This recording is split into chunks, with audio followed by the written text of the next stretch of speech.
Halo semuanya, perkenalkan nama saya Sintia Romsari. Saya dari kelas 10B dan biologi TL1. Di sini saya akan menjelaskan tentang sistem reproduksi laki-laki dan perempuan. Di sini saya akan mulai dari sistem reproduksi laki-laki. Untuk organ reproduksi laki-laki terdiri dari organ dalam dan organ luar. Untuk organ luarnya itu ada penis dan skrotum. Penis adalah organ kopulasi serta pengeluaran urin dan semen. Nah, dan penis sendiri terdiri atas glans penis, badan penis, dan akar penis. Selanjutnya di sini ada skrotum. Skrotum ini berupa kantong longgar dari kulit fasia atau selaput pembungkus otot dan otot polos yang membungkus testis dari luar tubuh. Ini berjumlah 2 pasang dan dipisahkan oleh septum internal. Setiap skrotum itu terdiri dari 1 testis. Pada fasia, skrotum terkandung otot dartos yang mampu membentuk kerutan sebagai respon terhadap udara dingin dan rangsangan seksual. Dan terdapat otot kremaster yang berfungsi mengatur suhu lingkungan testis beberapa derajat lebih rendah dari suhu tubuh. Biasanya suhu normal manusia itu adalah 36 dan ini suhu normalnya bisa sekitar 32 atau 34 derajat. Nah, selanjutnya untuk organ dalam, yang pertama itu ada testis. Testis adalah sepasang organ lunak yang berbentuk oval dengan ukuran 4-5 cm dan diameter 2,5 cm. Nah, di setiap testis dilapisi oleh tunika albuginea, yaitu kapsul jaringan ikat yang merentang ke arah dalam membentuk 250 lobulus. Di dalam lobulus terdapat pintalan tubulus seminiferus sebagai tempat terjadinya spermatogenesis. Di dalam tubulus seminiferus terdapat lapisan epitelium geminal yang mengandung sel batang, sel sentroli, dan sel Leydig. Nah, sel sentroli itu memberikan nutrisi bagi spermatozoid dan menghancurkan sel geminatum yang cacat. Nah, selanjutnya sel Leydig yaitu menyekresikan hormon androgen. Untuk saluran reproduksi laki-laki terdiri dari 4. Yang pertama itu ada epididymis. Saluran ini namanya epididymis. Epididymis itu adalah saluran berkulit yang panjang sekitar 4-6 meter, berperan dalam menyimpan sperma sekitar 6 minggu. Yang kedua adalah saluran vas deferens. Ini dia. Saluran vas deferens itu adalah saluran lurus kelanjutan dari epididymis yang meninggalkan skrotum hingga mencapai rongga perut. Yang ketiga itu adalah ductus ejaculatorius, yaitu saluran yaitu saluran pendek yang menerima sperma dari vas deferens dan menyalurkan sekresi vesicula seminalis. Yang keempat itu adalah uretra. Uretra itu adalah saluran Uretra itu adalah saluran kemih dari kantong semen dan saluran pembuangan urin dari kandung kemih hingga ujung penis. Selanjutnya, organ reproduksi laki-laki juga memiliki kelenjar aksesoris. Yang pertama itu adalah fascicula seminalis. Fascicula seminalis adalah kantong berkil laki-laki yang bermuara ke ductus ejaculatorius, mampu menghasilkan cairan kental yang basah kaya akan fruktosa untuk melindungi sperma. Yang kedua itu adalah kelenjar prostat. Terletak di bagian bawah kandung kemih dan menghasilkan cairan basah menyerupai suhu dan bisa meningkatkan mobilitas sperma. Yang ketiga itu adalah kelenjar Koper. Yaitu kelenjar kecil dengan ukuran dan bentuk menyerupai kacang polong yang bermuara ke uretra di penis dan dapat menghasilkan cairan bersifat basah yang mengandung mukus. Nah, selanjutnya titik kulminasi aksi seksual laki-laki ditandai dengan ejakulasi, yaitu mengeluarkan cairan semen berwarna abu-abu kekuningan, pH-nya 6,8 sampai 8,8. Volume cairan semen yang dikeluarkan saat ejakulasi sekitar 1-0 mili yang mengandung 90% air dan 50-120 juta sperma atau mili. Setelah ejakulasi, sperma mampu bertahan sekitar 24-72 jam dalam saluran reproduksi perempuan. Sperma dapat dibekukan dan disimpan lebih dari 1 tahun. Berikutnya adalah hormon yang diproduksi oleh laki-laki. Yang pertama itu adalah hormon tesikuler. Di dalam yaitu hormon testosteron, androstenedion, dihidrotestosteron, inhibin dan protein pengikat androgen. Selanjutnya adalah hipofisis, yaitu hormon FSH atau follicle stimulating hormone. Yang kedua itu adalah LH atau luteinizing hormone, dan ICSH, interstitial cell stimulating hormone. Selanjutnya adalah hipotalamus, yaitu hormon GnRH, yaitu gonadotropin releasing hormone.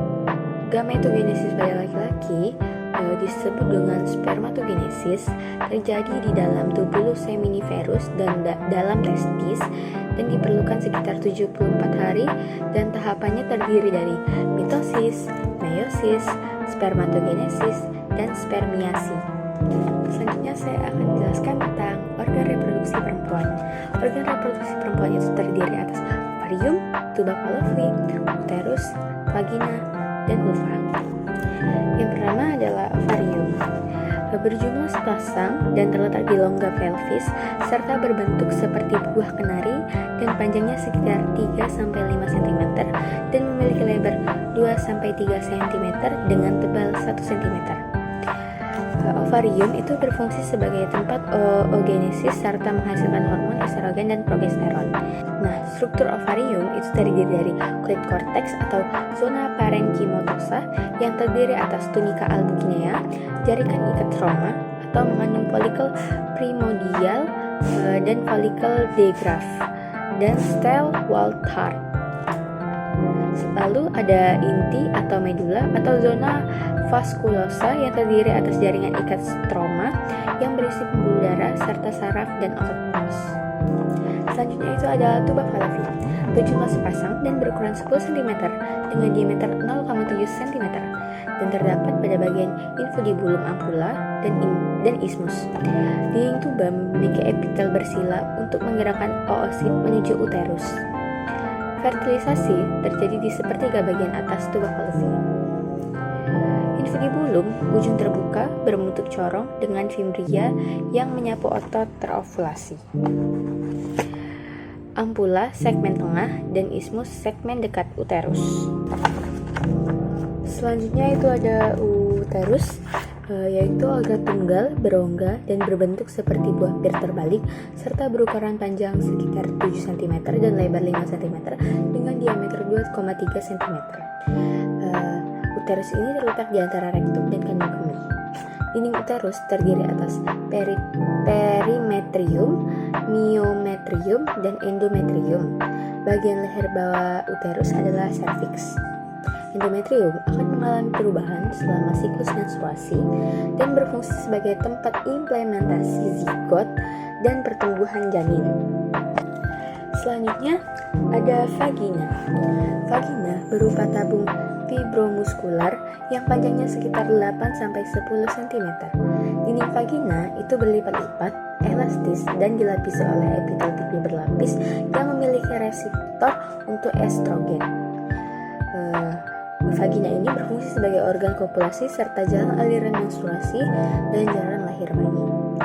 Sebelum pubertas dan setelah menopause, konsentrasi estrogen rendah sehingga lapisan vagina tipis, akumulasi glikogen pada sel mukosa sedikit, dan pH menjadi basah. Saat masa reproduktif, konsentrasi estrogen meningkat sehingga lapisan vagina tebal, akumulasi glikogen tinggi, dan sel mukosa dan pH menjadi asam 3,5 sampai 4,0. Selanjutnya ini adalah vulva. Di bagian vulva ini yang pertama adalah mons pubis, yaitu bantalan jaringan lemak berkulit ditutupi rambut saat masa pubertas. Ini adalah pori-porinya. Yang kedua adalah labia major. Labia major adalah dua lipatan kulit longitudinal dan mount pubis merentang ke bawah dan bertemu di perineum dekat anus. Yang ketiga itu adalah labia minor.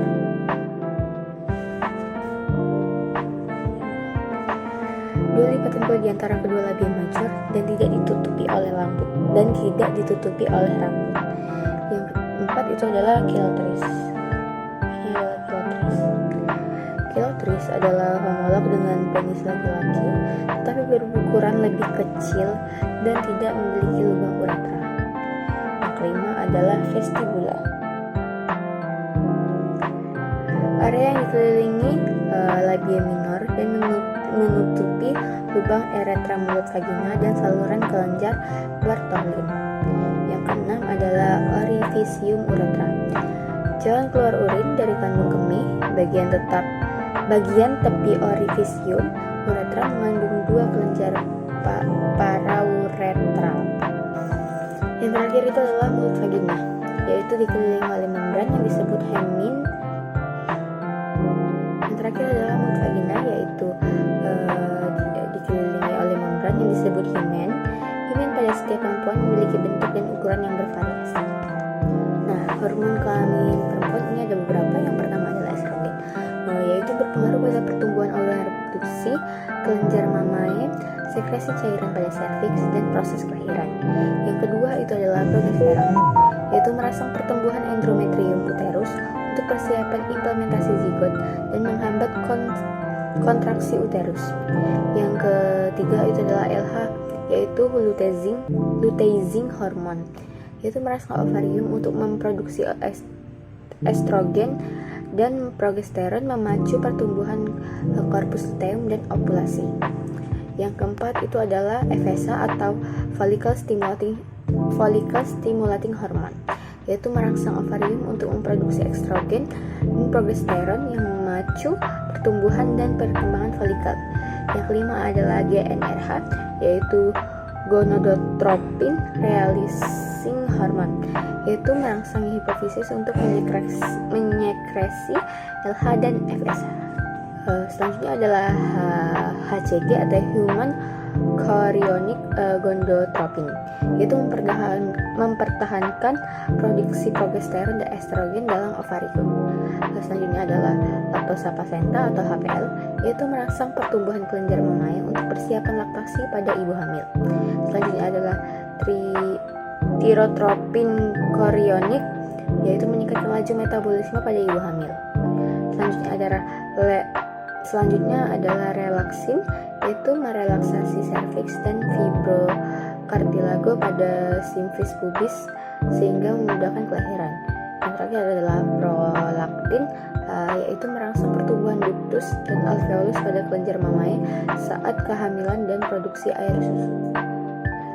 Selanjutnya masih ada 3 lagi, yaitu oksitosin, yaitu merangsang kontraksi otot polos uterus selama proses kelahiran dan kelenjar mamae untuk pengeluaran air susu. Selanjutnya adalah CRC, yaitu cortisotropin releasing hormone, yaitu memacu produksi estrogen plasenta dan perubahan paru-paru janin untuk menghirup udara. Dan prostaglandin, yaitu memengaruhi robeknya folikel saat ovulasi dan merangsang kontraksi uterus saat kelahiran. Nah, selanjutnya gametogenesis pada perempuan disebut dengan oogenesis. Oogenesis ini terjadi di ovarium dan dimulai saat kehidupan janin sebelum lahir, setelah lahir, masa pubertas, hingga masa produktif sebelum menopause.